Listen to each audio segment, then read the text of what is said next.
And then in May, we have Reverend Dr. Kristen Harper, who will be discussing the language of racism and how we perpetuate racism through our language and terminology. As Alicia just said, we ask that during the presentation, you keep yourselves muted and that you keep your video off. If for some reason your video keeps coming on or your microphone keeps coming on and maybe you don't even realize it's happening and we can't keep you silent, we're going to have to remove you from the space. So if that happens, no offense, we just want to keep our speaker from being distracted. You will have an opportunity at the end of the remarks to ask your questions. We ask that you post those in the chat. Alicia Keenan, who's the chair of our Racial Justice Committee and our behind the scenes lady, will be curating those questions and sharing them with me to present to our speaker. And now I'm going to let Alicia introduce our speaker. So thank you all for your patience. We got our technical difficulties worked out and we're ready to go. Yay. Thank you, Cynthia. And we're really excited to have Jandi Craig here with us today. Jandi is a member of the White Mountain Apache Tribe and was born and raised on the Fort Apache Reservation in Arizona. By the way, I lived in Arizona for 20 years, so it's almost like it's someone from home. Jandi is a 2017 Indigenous Fellow at the United Nations Office of the High Commissioner on Human Rights in Geneva, and a 2018 Global Indigenous Women's Leader Scholar. Jandi currently works on building restorative mental health and wellness programs on her reservation. So with that, I would like to hand it off to Jandi, and we can't wait to hear what you have to say, Jandi. Welcome. Yes, Dagot. Thank you very much. My name is Jandi Craig, and I always like to start off with a little bit of my traditional introduction. So while I appreciate the introduction that you provided, it's also important to me as an Apache woman to also recognize my clans.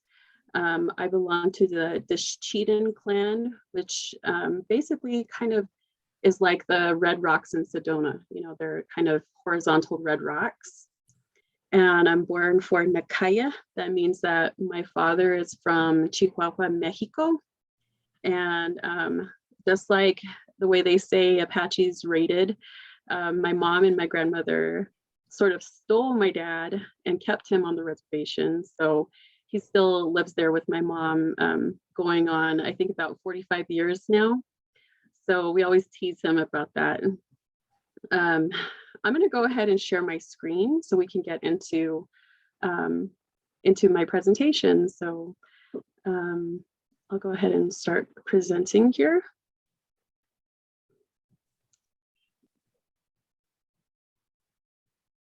Okay, it just takes a second for it to get started.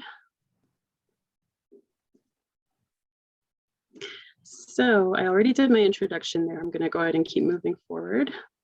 So here are some pictures to kind of show you a little bit more about who I am. Over on the right, you'll see a prominent mountain feature that's in my backyard where I grew up. Whenever I think of my home, this is what I think of, that mountain in the White Mountains of Arizona. So so down in the middle, in the center, you'll see Arizona, and the red area, the red shaded area, is where my reservation is and where I was born and raised. And then just continuing clockwise, there's a picture of me and my, at the time, she was 5 months old when I was an Indigenous Fellow at the UN.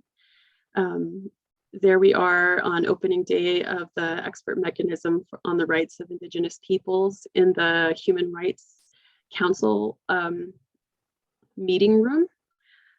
So that was a really exciting time for me to be able to take my daughter in with me, dressed in our traditional clothes. And I also want to plug in that I'm a big advocate for breastfeeding. I fed all of my children. So I think that Geneva is really awesome because they're very forward-thinking making places available for mothers to feed their children. And then continuing clockwise, up in the left-hand corner is myself as one of the 17 UN Indigenous Fellows. I was the representative from the United States.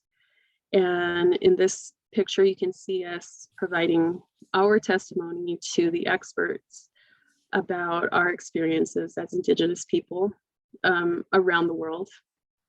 And then there in the middle, you'll see me with my 3 children. This was taken just recently. My oldest is 17 years old. She's a senior in high school. She has senior night tonight. So right after this presentation, I'll be running over to cheer her on. And then there's my, now she's almost 5 years old. Tomorrow's her birthday. Her name is Tani. And then at the bottom is my son, who would only pose with a bag of chips for our family picture. So he's 3 years old. It's okay, he's the baby. And then the last picture is a picture of me and one of my goddaughters. I have 5 altogether. And what that means in Apache tradition is that when she came of age, we had this huge ceremony. It lasted for weeks. We danced something like 100 miles in one weekend. And we were able to celebrate the connection between a woman's ability to reproduce and that connection with Mother Earth. So this was the 2 of us at the conclusion of the ceremony. It's an honor to be selected and to be able to lead a young woman through that journey. So a couple other things I wanted to mention is that I am a community organizer. That's what I do in my my free time, I guess. I'm also a grant writer for Apache Behavioral Health Services. So everything I do has a strong community focus. So today we're talking about Indigenous peoples. And first I want to show you this picture. It's a painting by David, I'm not sure how to say his last name, Baden from the Mohawk Nation. And it's a painting of sort of the whole purpose behind boarding schools. So the purpose was to whitewash our children, assimilate them, and, you know, they say removing the Indian out of the child, or remove the Indian, save the man. But fortunately, we are a very resilient people. And a lot of our children return back to their roots. And that's sort of what you see over towards the right side of the picture. So you might hear me say these different terms. There's Native Americans, American Indians, which is the, I guess, the legal term, First Americans, and also Indigenous Americans.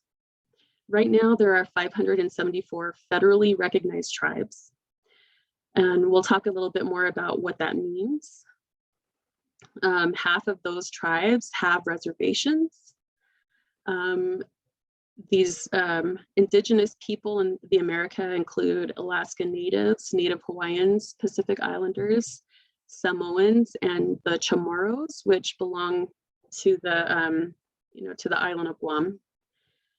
And we'll also talk about how there was widespread genocide that includes new diseases, wars, ethnic cleansing, and enslavement. So here's a picture that's really very interesting to me because it's supposed to represent manifest destiny. So there you see a light-skinned woman with, her blondish hair, bringing knowledge across, into the western part of the United States. And the purpose, of this picture is to kind of show you that, that saying of how white is right. And you can see there's the indigenous animals there, the buffalo and the bears are running off into the darkness. The indigenous people are also running into the darkness. So this is propaganda for the US government to sort of make it okay for them to perform ethnic cleansing. So it's just a different point of view of this picture. So I kind of wanted to start out with some of the acts and the laws that affect Indigenous people. And this is what really sets Indigenous people apart from other races in the United States. So in 1787, you've got the Northwest Ordinance, which specified that the government will honor the Indians' land and property rights and liberty, but we know none of this happened. In 1823, you have Johnson v. McIntosh, where it was determined that Indians can't sell or give land away, and that only the federal government has this right due to the doctrine of discovery. And then 1830, you have the Indian Removal Act, which forced thousands of American Indians off their ancestral homelands. This is where you hear about the Trail of Tears, Manifest Destiny, and Andrew Jackson. Something I want to mention about Andrew Jackson. Yes, I know he's on the $20 bill. He also happened to, his portrait was hung in the Oval Office during the previous administration. Andrew Jackson's vision of how to eradicate the American Indians out of the United States was exactly what was studied by Adolf Hitler. So those concentration camps during the Holocaust were modeled after the reservations that currently, still exist to this day in the United States. So just something to remember when you think of Andrew Jackson. Side note, we don't like him. So next we've got 1862, there's the Homestead Act, which promoted non-Indigenous people to travel and settle on Indian land. They sold it for cheap. And so, you can see there was an actual advertisement advertising Indigenous land for sale. Easy payments, it says, get a home of your own. In 1924, you have the Citizenship Act, where Indigenous people became federally recognized, and they were allowed to vote. And then we've got 1934, during the Indian Reorganization Act, allowed those federal recognized tribes to govern themselves only if they enforced a US-style constitution. So federal recognition is really important here. Let me talk a little bit more about that in the next slide, or actually in a couple slides.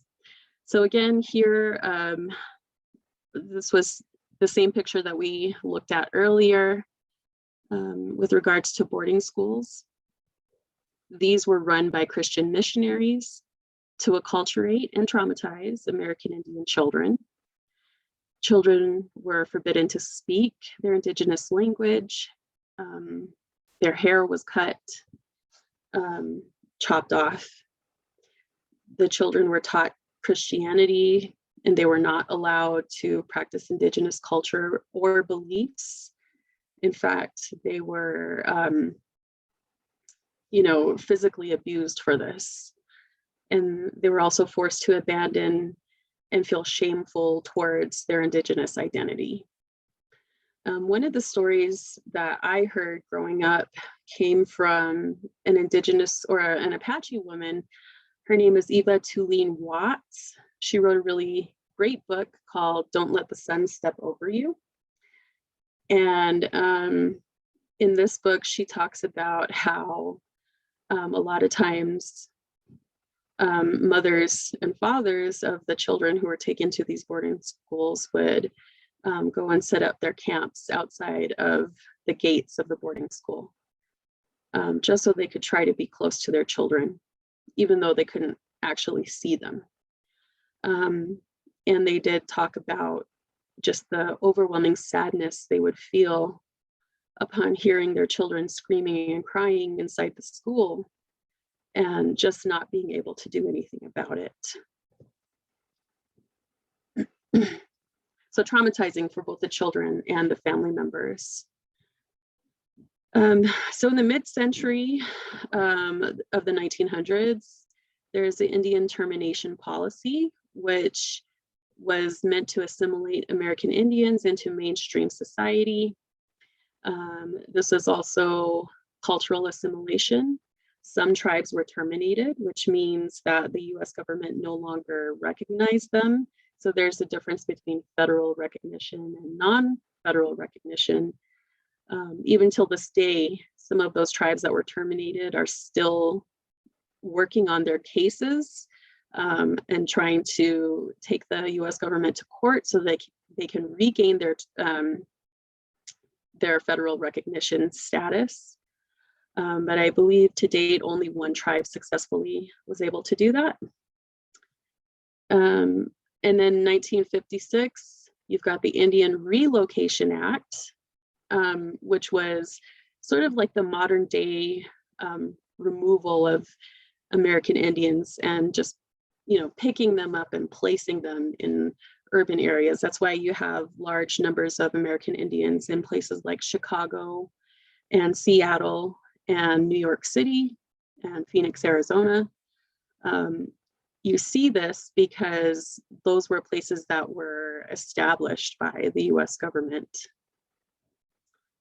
Next, we've got 1968, the Indian Civil Rights Act, which required tribal consent for issues affecting reservations, and protections from the Bill of Rights and the 14th Amendment were finally, I guess, allowed for tribes. So I'm saying 1968, 1968, my mother was 13 years old and my grandmother was 38 years old. So my grandmother was actually younger than how old I am today. So this is not that long ago, that's my point.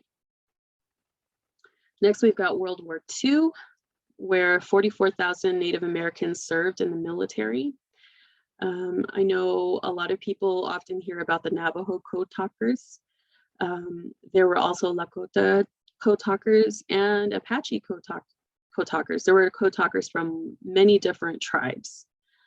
So that picture up in the top left-hand corner is my grandfather. His name is Herbert Tesse Sr.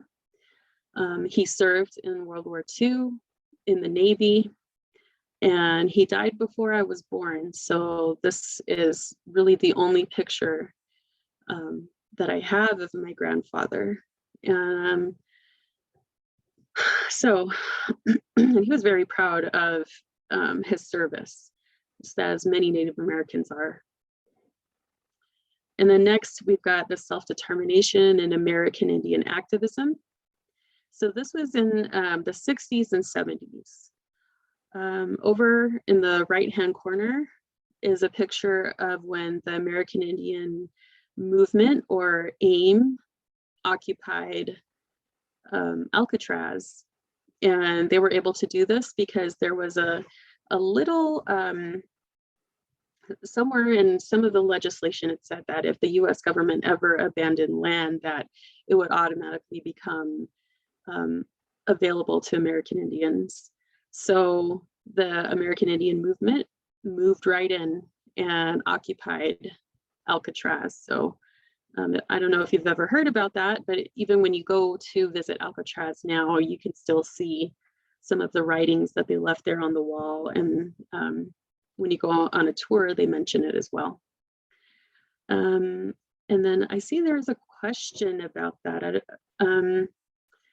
I don't know if we want to answer questions now or wait. Any suggestions? We're going to take questions later, okay. Please. Okay. And then next, we've got, I want to mention Leonard Peltier down in the right-hand bottom corner. So during the 70s, the BIA, or the Bureau of Indian Affairs, and the FBI came in onto the reservation at Pine Ridge shooting. And the American Indian movement was also present there to defend the land and the people. And during that time, even though there are some questions about some of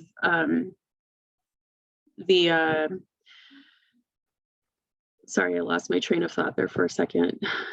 They lost some of the, I can't think of the word.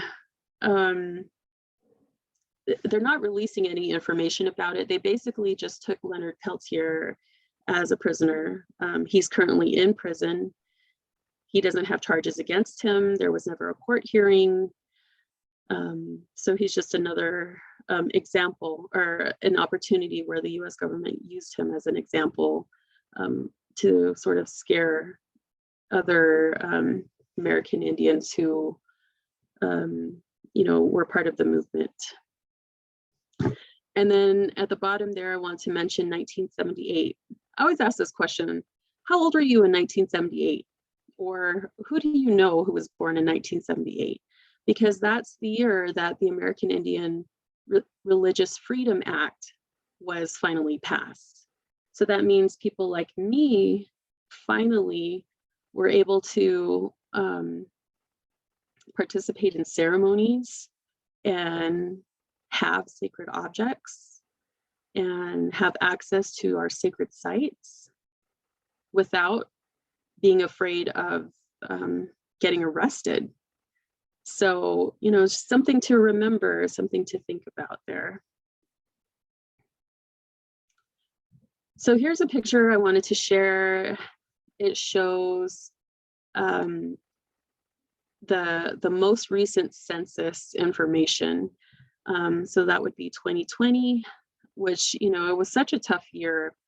The pandemic definitely had a major impact on tribes' ability to have accurate counts for Indigenous people, on reservations, because a lot of times reservations had more severe mandates as far as lockdown and shelter in place compared to the rest of the United States.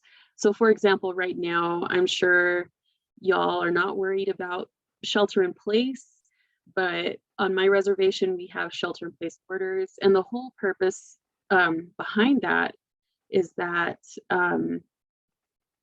tribes recognize how important our people are. And it's vital to our ability to thrive and survive in this world. So, they put those restrictions in place to try to keep outsiders off the reservation and also to keep Indigenous people healthy at home. So some statistics about the country right now, about 78% of Native Americans live off reservation. There's also this concept of blood quantum. Many tribes have adopted this as a way to decide who is a member of their tribe. Many times the full-blooded Indigenous people live on reservations. Mixed-blooded people tend to live off reservation. There isn't any specific reason. It's just sort of how things have played out over history. I suppose you would consider me to be a mixed-blood Indigenous person, but I don't like thinking about my indigeneity in terms of blood quantum.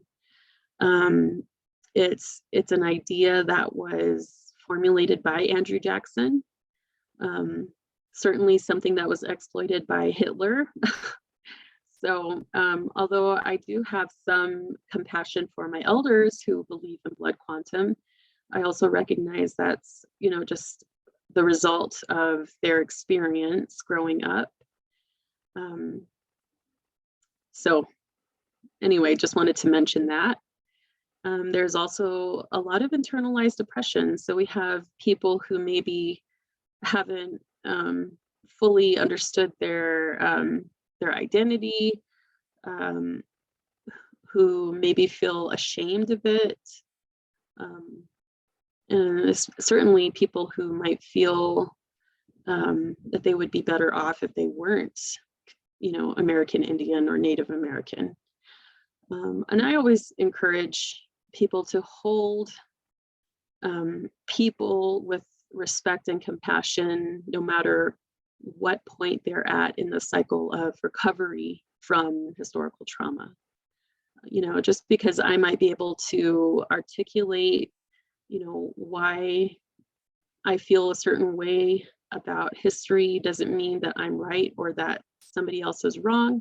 It just means that there's a cycle of recovery and we're all in different places in our cycle, if that makes sense. Currently, there are 326 Indigenous reservations throughout the United States. I don't know if you heard about this, but there was a tribe back east, the Mashpee Wampanoag tribe. At the very beginning of the pandemic, for some reason, the Trump administration sent them a letter saying that they were disestablishing their reservation. And so, if you can imagine, this was during lockdown. This was, when there was no one out in the streets, and courthouses were closed. And so this tribe had to figure out, how they were going to fight the disestablishment of their reservation during one of the most stressful times in history, at the beginning of the pandemic. And so, fortunately, they were able to fight it through court and uphold those, gosh, I'm losing my train of thought again. The, the resolutions that, and the treaties that Indigenous people have with the United States in order to continue with their reservation on their ancestral homeland. So, can you imagine being at the beginning of the pandemic and somebody comes and tells you you can't live in your, in your homeland, you have to find somewhere else to go. It was a very tough time. Also want to mention that some tribes only have state recognition, so maybe individual states recognize them as Indigenous tribes, but they may not have federal recognition. And of course, there's places like Texas where they are considered more like fraternities than actual tribes. So just, some fluctuations there among the different Indigenous communities. So in 2009, there was an apology that was made to the Native peoples of the United States. Don't feel bad. I'm not surprised if you didn't hear about this. As an Indigenous woman, as an Apache woman myself, I didn't even know that there was an apology that was made to my people. And the reason is because it was hidden in the Defense Appropriations Act, a very small line, a sentence that said the U.S. apologizes on behalf of the people of the United States to all Native peoples for the many instances of violence, maltreatment, and neglect inflicted on Native peoples by citizens of the United States. So, we'll accept that, of course, that's great. However, not many people were aware of this apology. And then in 2013 is when the Violence Against Women Act was passed. And thankfully that was extended to Indian country, which is what the federal government refers to, reservations as. So this finally allowed tribal courts to prosecute and arrest non-tribal perpetrators. I want to say that again. So imagine you are a woman or just an Indigenous person who was assaulted or sexually violated, and the person who did that to you was not a tribal member. Before 2013, there was virtually nothing that tribal courts could do to hold them accountable if it happened on tribal lands. I'll talk a little bit more about that here in a minute. So here are just some pictures of Indigenous activists who really pushed to get that included, including Alaska Native women and American Indian women in VAWA. So I don't know if you've heard this term, colonization. I've noticed in a lot of Indigenous communities that can be a trigger word, and it makes people uncomfortable. So sometimes when I'm trying to make a point, I will refer to it as the Great Interruption. If you can imagine living your best life with your family and your children and having a sense of identity, a sense of purpose, and really being in a respectful society at one with Mother Earth. And then all of a sudden, this new country is established and everything about you and your family is suddenly illegal. What happens? That's traumatic. So when I talk about some of the issues that Indigenous people face currently in the United States, I always strive to highlight that these are symptoms of trauma. So when you have high poverty rates, multiple health issues, high rates of alcoholism, tuberculosis, high rates of suicide, rising rates of stroke, heart disease, diabetes, and high rates of crime and violence. All of these things are symptoms of trauma as a result of that Great Interruption. So the top picture that you see there is a picture from the Pine Ridge Reservation up in South Dakota. And I gotta say, this is a very familiar scene. This is something that I feel like I could easily find, and take a picture of something very similar in my hometown as well. And on the bottom there, I wanted to share, this is a picture of myself and some other Indigenous people from the United States. We traveled to Geneva. We went to the United Nations and we provided testimony for a report to the Special Rapporteur on poverty. And we explained to them that, there's a lot of issues with housing. You'll find multiple families in one home. And it's pretty impossible to have a home on the reservation, to build a home. It's extreme. Like, you have to be either extremely poor and have zero income in order to qualify under HUD, or you have to have, $300,000 in cash to build your home. So it's pretty impossible, unless you belong to either of those groups. So we provided that testimony, and this was in 2018. And it sticks out in my mind because here I am in this picture. I'm pregnant with my son, and we walked into the Human Rights Council room there at the United Nations, and we see the Trump administration talking about how we provided information to this report and we were all lying.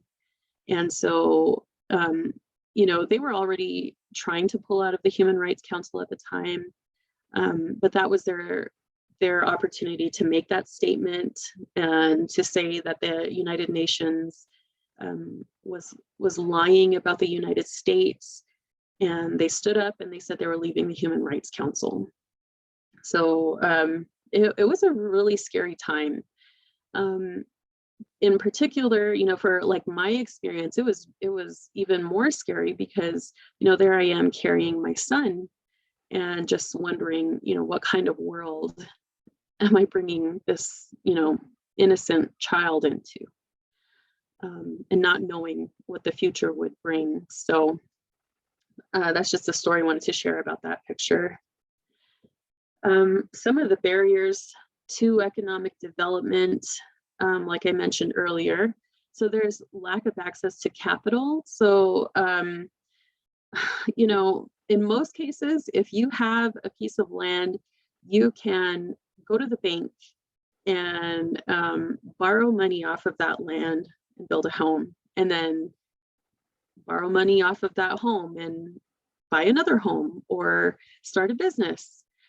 But if you live on the reservation, which, you know, which I do, it's my ancestral homeland. It's where my great grandmother established the homestead where my parents live.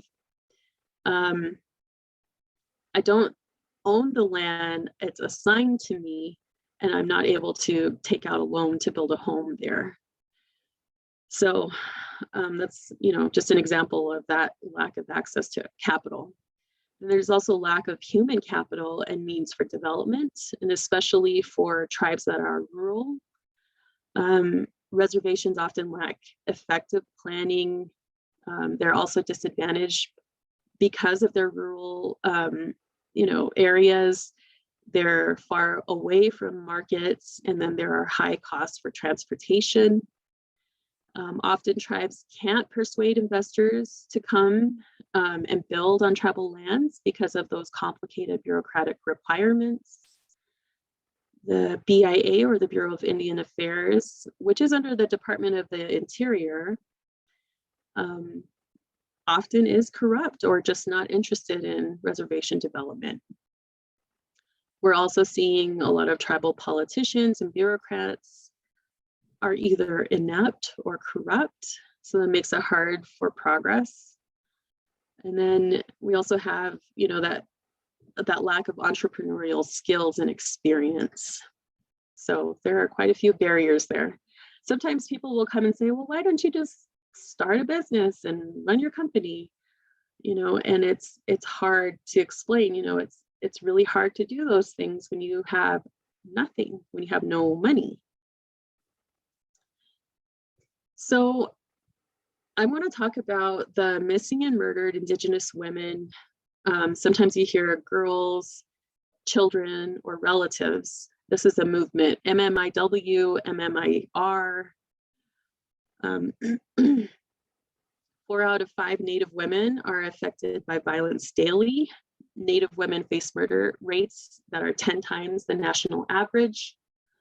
Homicide for American Indian and Alaska Native women is the 3rd leading cause of death among 10 to 24-year-olds, and the 5th leading cause of death among 25 to 34-year-olds. This legacy of violence is rooted in Euro-American and Spanish invasion of both Indigenous lands and sacred bodies.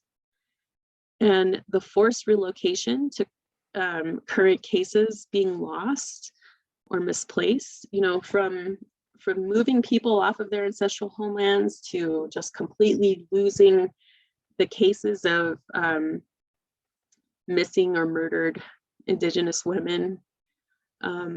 You know, it just tells you this is a legacy of violence. So up there in the top picture, this is a picture from North Dakota during the Dakota Access Pipeline. You know, when they were building it, they call it Standing Rock. Excuse me. I went to Standing Rock when I was pregnant with my 2nd daughter. And this was the first thing that we came upon.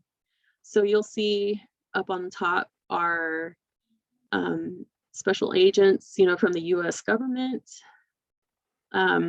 standing with their guns pointed down at the peaceful protesters.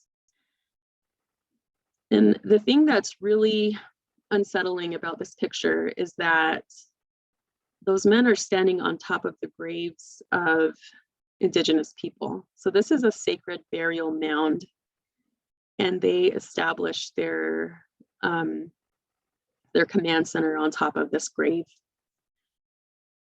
Talk about, you know, just having no understanding of sacred sites, of sacred land, sacred bodies, you know, all those things that are important to Indigenous people.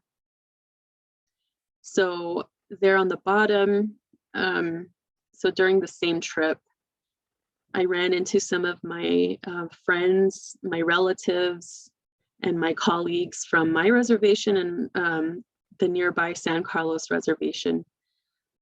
We just ran into each other there, and we participated in this walk to raise awareness among our camp that there is a strong connection between protecting Mother Earth and protecting our own sacred bodies.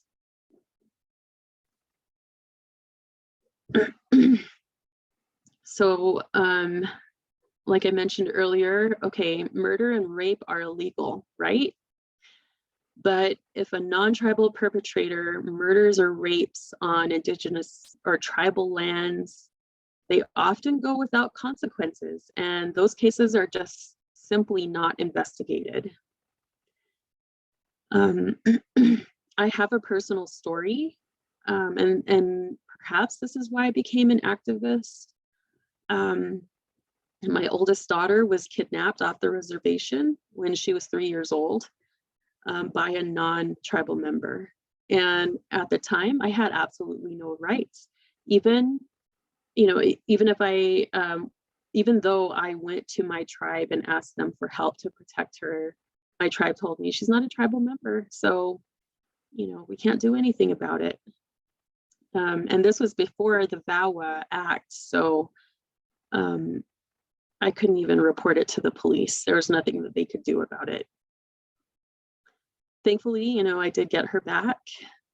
However, we do continue to address the trauma that we both experienced as a result of what happened there.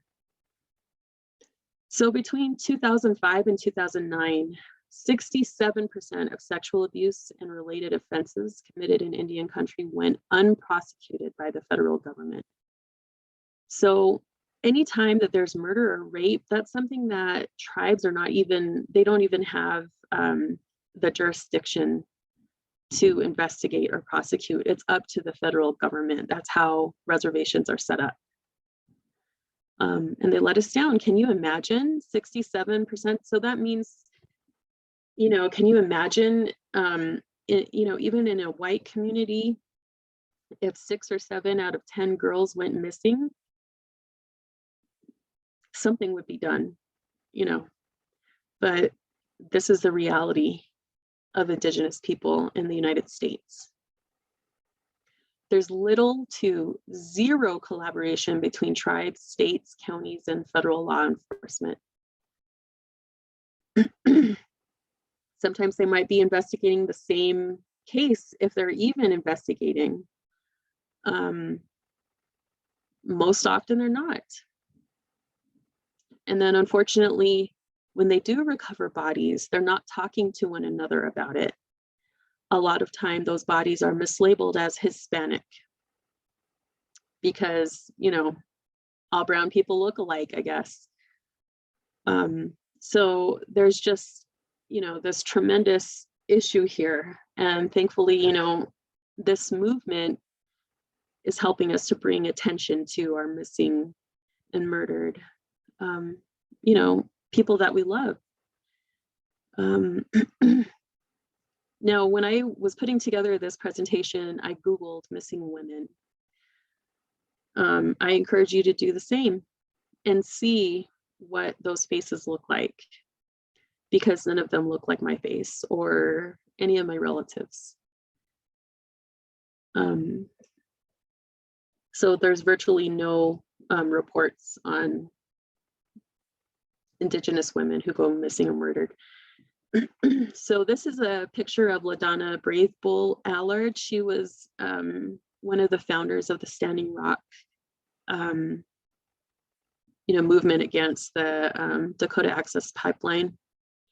And it says the abuse of women is well known in history and tells you a lot about what's happening to our earth. So I kind of wanted to close on that thought. In my culture, the same word for the land is the same word for the mind.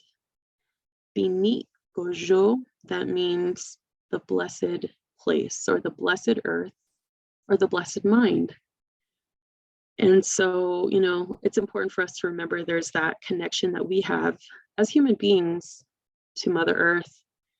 And, you know, in that way, we also have that responsibility to one another, you know, to make the world better, for our children. So, so that's the end of my presentation. I know there's just a few minutes left for questions, but I'm happy to answer any questions. I just want to say ahea, that means thank you in Apache.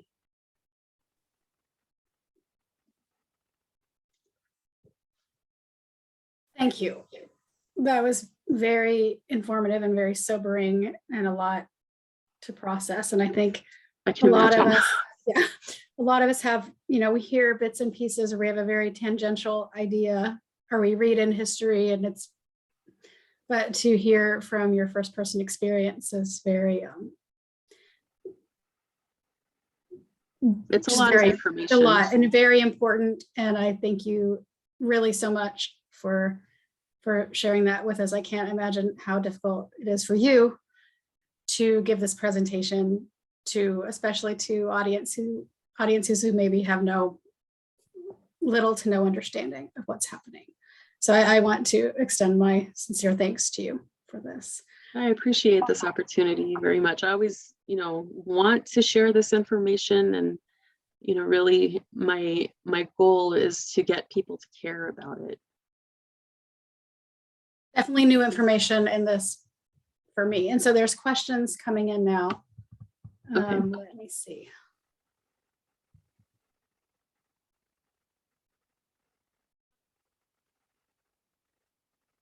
Okay. Okay, I'm sorry, I'm scrolling. Do you have any thoughts or comments about the Yucca Mountain nuclear waste dump on Shoshone territory and holy site?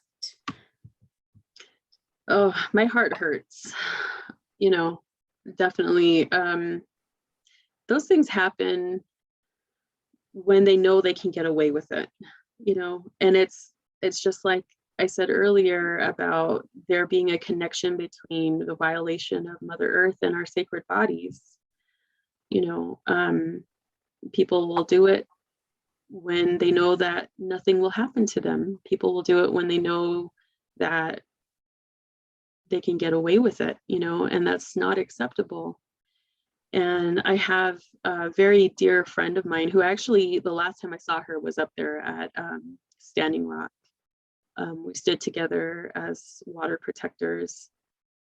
And just knowing, you know, how that has affected her and her children, you know, the health effects, the ongoing hospital visits, and, you know, like I said, my heart just goes out to them and it hurts. There have been questions about updates on Leonard Pelletier, and then someone else said, point of information, he was tried and convicted in federal court, but not a fair or just trial. I live near Coleman Prison here in Florida, where Leonard has been held for years. I've stood vigil a few times over the years outside of the prison. Do you have anything to add to that? And every time a you know, a president is outgoing and they're pardoning everyone, we always sit and listen. You know, is he going to pardon Leonard Peltier? Will he ever get to live in freedom? You know, it's heartbreaking. So yeah, but thanks for that. Thanks for sharing that. A lot of people are saying, how can we help? What can we do? What legislation can we fight for? Where can we send money? Those are such great questions. Of course, you know, I think about some of the women in my community who are trying to bring awareness, you know, and changing policies, changing tribal policies, and trying to get the state and the United, you know, the federal government to work together for missing and murdered Indigenous women. Unfortunately, there are a lot of tribes who, haven't taken the first step to establish this task force. And I think the reason why that happens is because, when you're traumatized, your capacity to organize, information in your brain is compromised. There's just not enough room when you're, also working through that traumatization. So I think it's important, if people have experience doing those things, to reach out and offer that to tribes. And, I wish that I could speak on a national, if there isn't a national coalition. I know that there are several regional coalitions that are working on that right now. But I'd be happy to provide a list if that would be helpful. I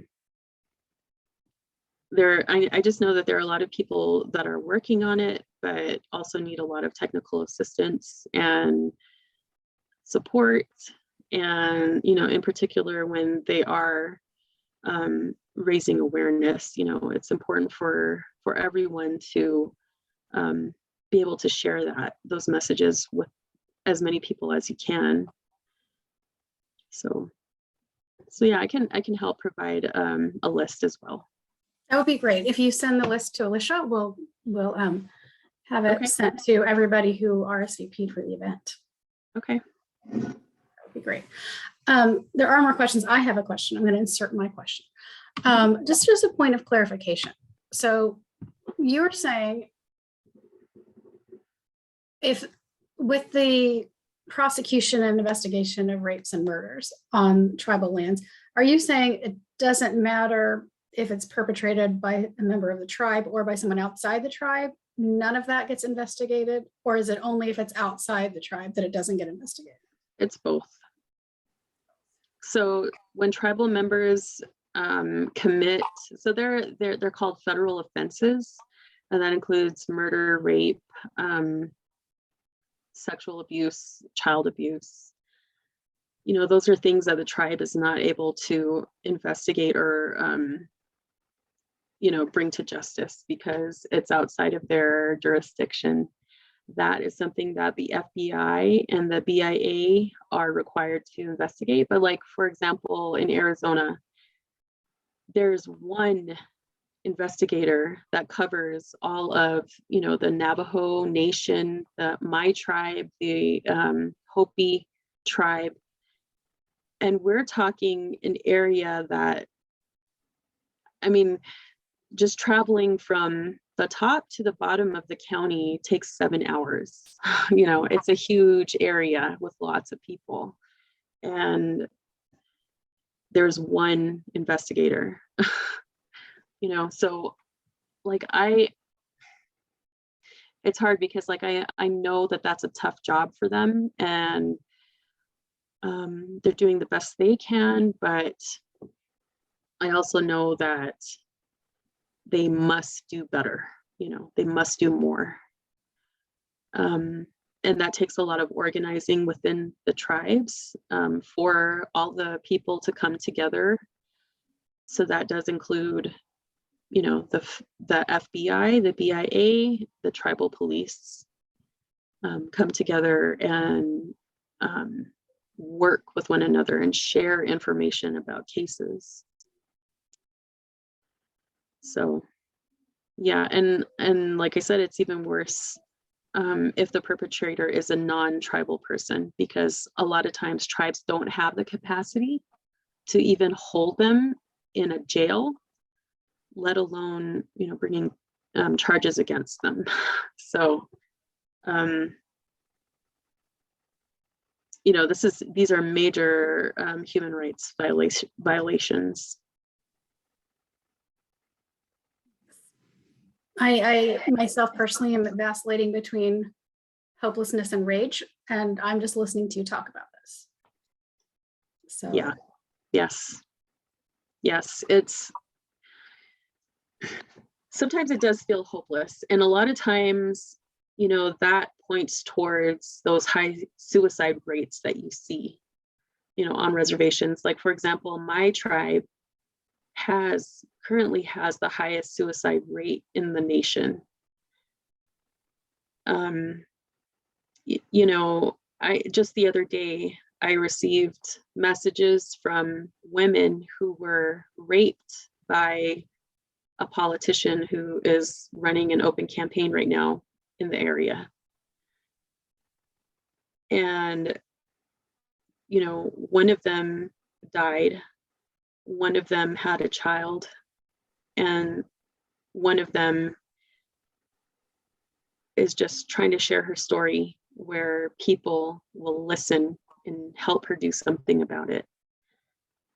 So, you know, it's like, okay, we need a lawyer, you know, we need legal representation. We need someone who understands the law in order to, you know, help bring justice against this person, because he is running for office, you know. You know, and it's like, what can we do? We are limited with our resources, and it's, yeah, so sometimes it does feel hopeless. One of my friends says that the gravity on the reservation is like 10 times the gravity of anywhere off the reservation. You know, you have to work 10 times as hard for work, for a job, you know, for a home, for your family. You know, it's tough, but I also think that, you know, I have to look at the resilience of the people and the ability to continue speaking out about hopeless situations. So Here you are today. Yeah. After all these hundreds of years and here you are. Yeah, and like, for me personally, I have no choice because I am a mother, you know, and I have children that I absolutely love, and I want them to live in a better world than I grew up in. So. Well, I want to respect your time. We have more questions. Are you okay to answer them, or do you need to? Yeah, I am. I don't mind. Do you see hope in the fact that Deb Haaland is the first Native American Interior Secretary? Yes, she is a beautiful person. And I'm not talking about like physically, although she is physically beautiful, you know, she has such a beautiful heart and such grace and dignity. You know, when she was being grilled for her position, you know, my heart went out to her because they were really trying to tear her down, you know, and I think she has such strength, you know, to be able to stand in the face of such adversity and stand up, not just, you know, for herself as a woman, but also for all Indigenous people and also for the land. You know, that's really important because, you know, as Indigenous people, we do see the land as a living, breathing mother, and we have to protect our mother. You know, we have to honor our mother. So she's definitely one of my heroes, and I appreciate the steps that she has taken in her career and in her life, and definitely studying that so that we can build up more advocates among our younger generations to do the same. So yeah, she's definitely a hero of mine. Right. People are asking if you'll also share your slideshow. Sure. Yeah, I can share that. I can share that with Alicia. Wonderful. Okay. One person has asked, can you compare the situation in the United States with that of Indigenous peoples in Canada? Canada, you know, I mean, neither place is perfect, but something that I appreciate about Canada is that they have their truth and, I think it's called Truth and Reconciliation. So what they're doing is, you know, they're asking Indigenous people to form their committees to tell their government how to make reparations. I think that's beautiful.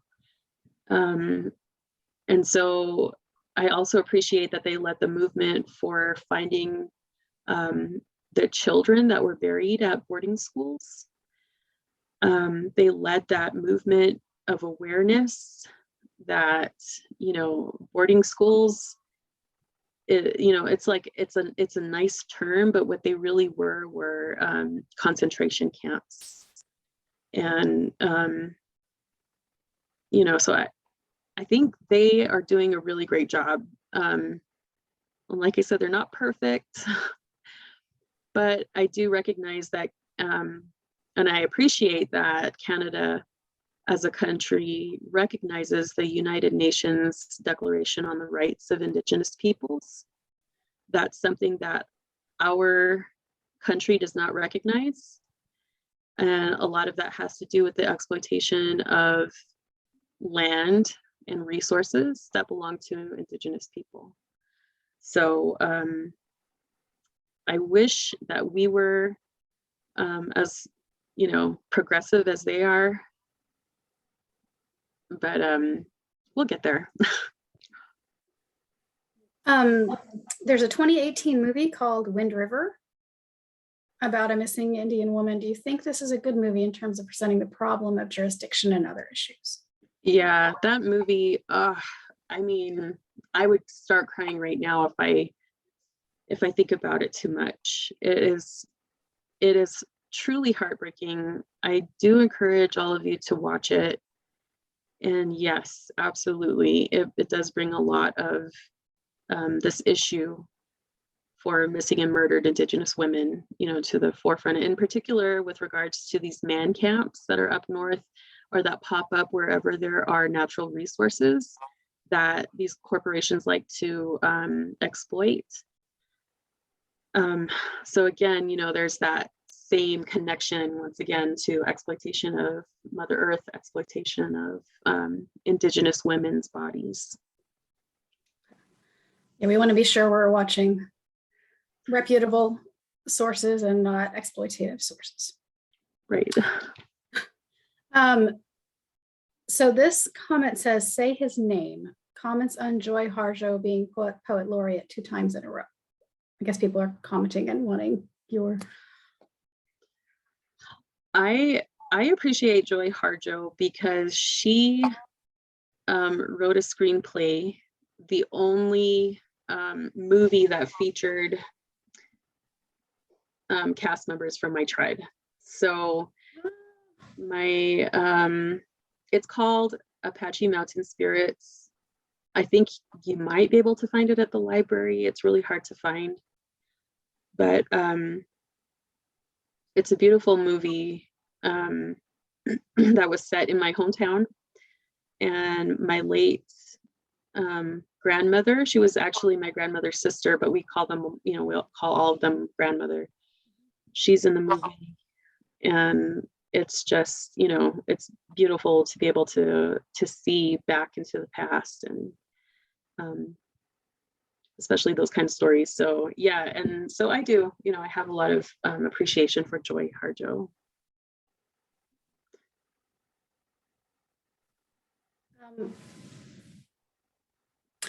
Someone has asked, have you seen some positive improvements in finding missing Indigenous women after Gabby Petito? I think that I commend the MMIW movement for bringing, attention to this issue. And oh, hey, somebody shared it's on YouTube, Apache Mountain Spirits. Yeah, let's just sharing all of the I didn't know that. I didn't know that. So that's all good to know. all the links. I love it. But yeah, I had seen a lot of really great articles that were written, just explaining to the world that, everybody is investigating this Gabby Petito case, and even on TikTok, you would see people trying to piece together information, trying to figure out what happened to her or who did it. And so the MMIW movement, really brought it to many people's attention that, if only this, the same attention was provided to, I think it was like 68 cases that are currently missing in the exact same area, and they're all Indigenous women. So, so I think that's important, definitely appreciate that. But there's just a ton of work, still a ton of work to do. Well, and a lot of the comments are, how do we connect? How do that work? And I think that you're addressing that with your list that you're gonna share. Yeah. Because like there's one late, and like I said, I do have a lot of understanding and empathy for that one investigator who's in charge of the whole north area of Arizona, because I have a friend who worked in that position for the BIA. Her name is Valara Imus, and she went on to create her own LLC, and and she actually goes out into the community and looks for missing women and girls. And she's also working with a lot of like human trafficking situations, like sugar babies and that sort of thing, working to help these girls, these young women, to become independent and to get out of that lifestyle. So, she's one person that I have a lot of respect for, because she's actually, out there in the community on a regular basis, looking for people and asking questions and bringing women home. And I think it's appropriate that she's an Indigenous woman herself. She's from the Hopi tribe. And, I wish there were more people like her. So. This theme is actually referenced. There's a whole plot line in Dexter New Blood about this, and I don't know if you've seen it, but one of the major plot lines is this one. She's the police chief, but she's an Indigenous person, and she's investigating all of these missing girls who they've written off as runaways. And so hopefully that will bring some more awareness of any sort to what's going on here. Yeah, definitely. But I noticed that a couple weeks ago before. I'm like, well, good. Maybe this is raising some public awareness in some way. This will be the last question. Someone, and again, this will be on your list, but someone asked, I may have missed it, is there an organization designated to find MMIRs? Now, you mentioned the one just now, but. Yeah, and that's in Arizona. There are some that have popped up, and I can't say that there is one in particular, that does it all. I know that there are 4 different databases that collect information about missing and murdered people. So I would say we're still very much in that, in the beginning stages, like organizing and collaborating across expanses, like great expanses of land area. So, well, I want to thank you again tremendously for what you've shared with us. Do you have any parting words or message, or do you don't have to? I just want to give you the opportunity to give your closing statement, what you want the last thing people to hear. Jandi, I'd just like to thank you as well, because I contacted you and this has been absolutely amazing. So thank you so very, very much. Yeah, no, I really appreciate the opportunity to share, to bring more awareness, and I am very thankful for all of you who held on and listened all the way through this whole presentation, because I know it's a lot of information, maybe too much sometimes, to the point where people might start to tune out. But yeah, I really appreciate that you all have hung in there, that you're interested in, you know, hearing more about Indigenous people in the United States. And yeah, I just look forward to, you know, just the work that you all will be able to help us out with, because, you know, we all in some way are connected. You know, like Alicia and I have a person in common who's very dear to me. And I'm sure, you know, the rest of the people here, we're all connected in some way. The most important way that we're all connected is that we're all currently standing or sitting on our dear Mother Earth. So I just wanted to speak to that connection, and thank you all so much. You know, any opportunity you get, please talk about missing and murdered Indigenous women, children, and relatives. Okay, so thank you. All right, everyone, you can turn on your videos and turn on your mics and show your appreciation. Thank you. Thank you. Thank you. Thank you. Thank you. Thank you. Thanks. Yeah, I will say this, we're almost 20 minutes over and we've only lost maybe 10% of the participants. So people are very into what your message is. So Thank you very yes. much. Thank All right. you. Thank you all. Thank you, Jandi. Thank you. All right, we'll see ya.